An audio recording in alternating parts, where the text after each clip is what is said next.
ती खरं तर वैतागलीच होती. काय आयुष्य होतं तिचं. बाहेरून खूप चकचकीत, छान अगदी मस्तच. पुण्यासारख्या ठिकाणी मोठा, प्रशस्त प्लॅट, 2 मुलं, 1 मुलगा आणि 1 मुलगी. मुलगा 24 वर्षाचा, प्रेमळ, मायाळू आईची काळजी घेणारा. नुकताच जॉबला लागला होता आणि मुलगी तिच्यासारखी सुंदर डॉक्टर होण्याची स्वप्न बघत होती. अर्थातच तेवढी मेहनतही घेत होती. नवरा होता मोठ्या कंपनीमध्ये मोठ्या पोस्टवर. घर, गाडी वगैरे सगळे अगदी सुखवस्तूच. हेवा वाटावा असं सगळं, पण दिसतं तसं नसतं हो. काय करावं? मग वैताग कसला, बाहेरून चकचकीत दिसणारा संसार आतून किती पोखरला गेला हे तिला कुणाला सांगता येत नव्हतं. गेली जवळजवळ 18 वर्ष हसऱ्या मुखवट्याआड ती सगळं लपवत आली होती. ती म्हणजे प्रतिमा. वय असेल साधारण 45. दिसायला अगदी सुंदर, म्हणावी तशीच.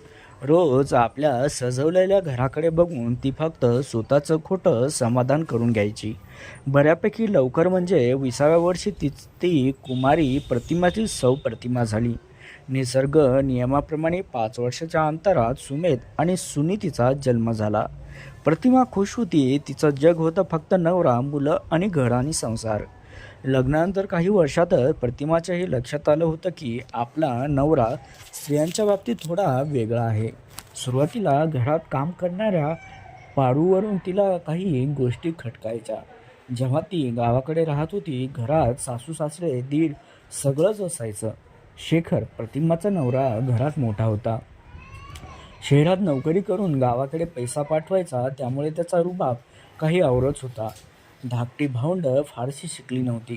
शेती कामात असल्याने जो मान शेखरला मिळायचा तो बाकीच्यांच्या वाट्याला फारसा यायचा नाही. पैशाची जादू वेगळीच. त्यात पहिल्यापासून शेखर शहरात एकटाच राहायचा. मन की मर्जी असंच त्याचं वागणं होतं. विचारायला कुणी नाही, माणूस सवयीचा गुलाम असतो आणि हे शेखरच्या बाबतीत झालं. मध्ये मध्ये तो गावाकडे यायचा तेव्हा त्याच्या आईला त्याच्या वागण्यात बदल जाणवायला लागला.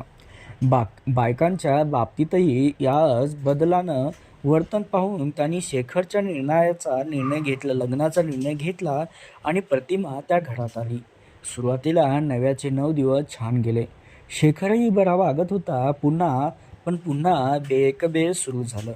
प्रतिमाला कुणी काही सांगितलं नाही. सुरुवातीच्या काही वर्षामध्ये मुलं, एकत्र कुटुंबाचा मोठा पसारा, त्यात तिचं फारसं काही लक्षात आलं नाही तिच्या. आलं असलं तरी तिनं ते फारसं मनावरही नाही घेतलं. जेव्हा सुमिताचा जन्म झाला तेव्हा सुमित 5 वर्षाचा होता. एकदा शेखर गावाकडे आला होता तेव्हा प्रतिमाने विषय काढलाच. अहो, सुमित मोठा झालाय आता. हो, होणारच की. यात काय वेगळं सांगते आहेस? तसं नाही हो, त्याला शाळेत घालायचं हवं ना. बरोबर आहे, मी बोलतो शाळेत. उद्याच त्याला नेऊन बसवतो. इथल्या शाळेत घालायचं त्याला? मग? एक भुवई उंचवून शेखरनं तिच्याकडे पाहिलं. नाही, मला वाटतंय शहरातल्या शाळेत गेला तर छान प्रगती होईल. खूप हुशार आहे तो.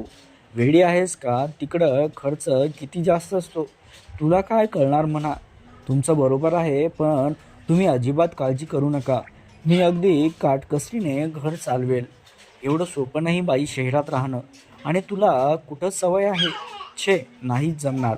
सुरुवातीला होईल थोडा त्रास, पण मी जमेल हो. आणि तुम्ही तरी किती दिवस बाहेरचं खाणार? उलट मी आल्यावर कितीतरी खर्च वाचेलच की. शिवाय मी पण करेल की काहीतरी. तुम्ही नका काळजी करू. मोठ्या निर्धाराने प्रतिमाने आता मनातलं शेखरला सांगून टाकलं. बरं, पाहू असं म्हणत शेखरनं तो विषय तेथेच संपवला. पारूबरोबर त्याला बघितल्यापासून प्रतिमा खूप अस्वस्थ होत होती. काहीतरी झालं तरी नवऱ्यापासून दूर राहण्यामध्ये धोका आहे हे तिला कळून चुकलं होतं. या बाबतीत घरातील कोणीही काहीच बोलत नसल्याने तिची कोंडी झाली होती.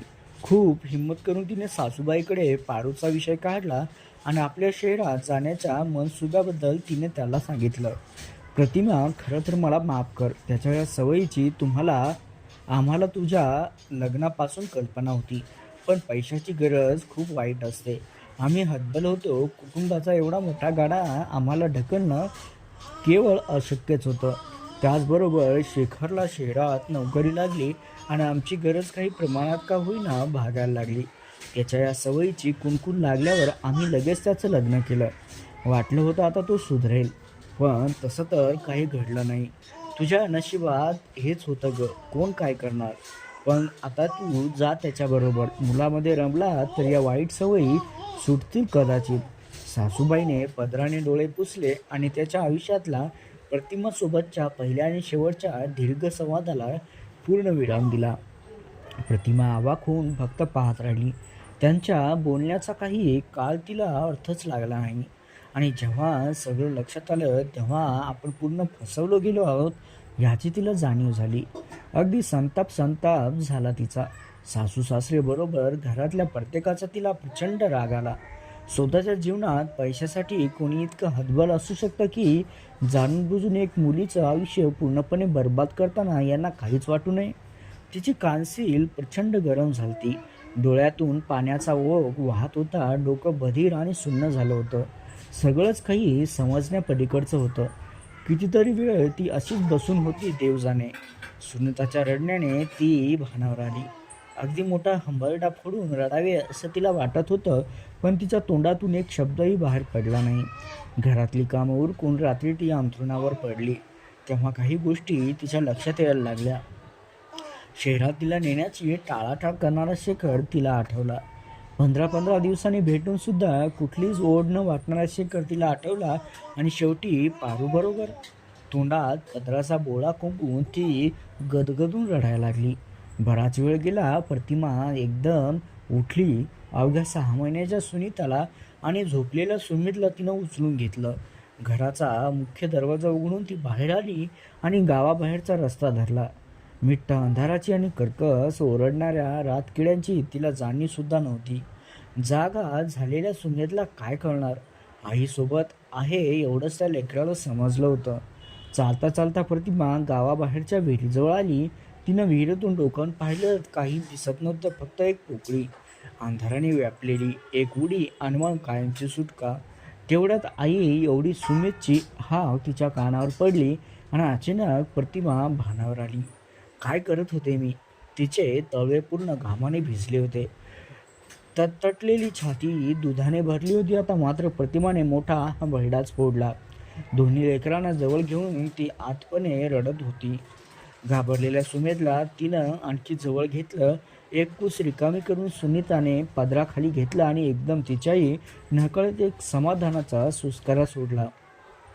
थोडी शांत झालेली प्रतिमा स्वतःच्या विचाराने भयभीत झाली. काय करणार होते मी?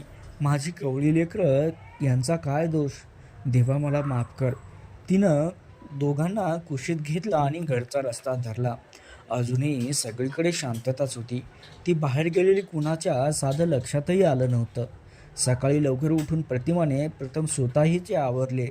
सामानाच्या 2 बॅग्स रात्री तयार ठेवल्या होत्या. सासू सासरे देवाला नमस्कार करून तिनं स्टेशनचा रस्ता धरला. तिला अडवण्याची किंवा काही विचारण्याची कोणाची हिंमत नाही झाली. कुठून एवढं बळ तिच्यात आलं हे तिलाही कळलं नाही. स्टेशनवरच्या बूथवर तिनं नवऱ्याच्या ऑफिसचा नंबर फिरवला.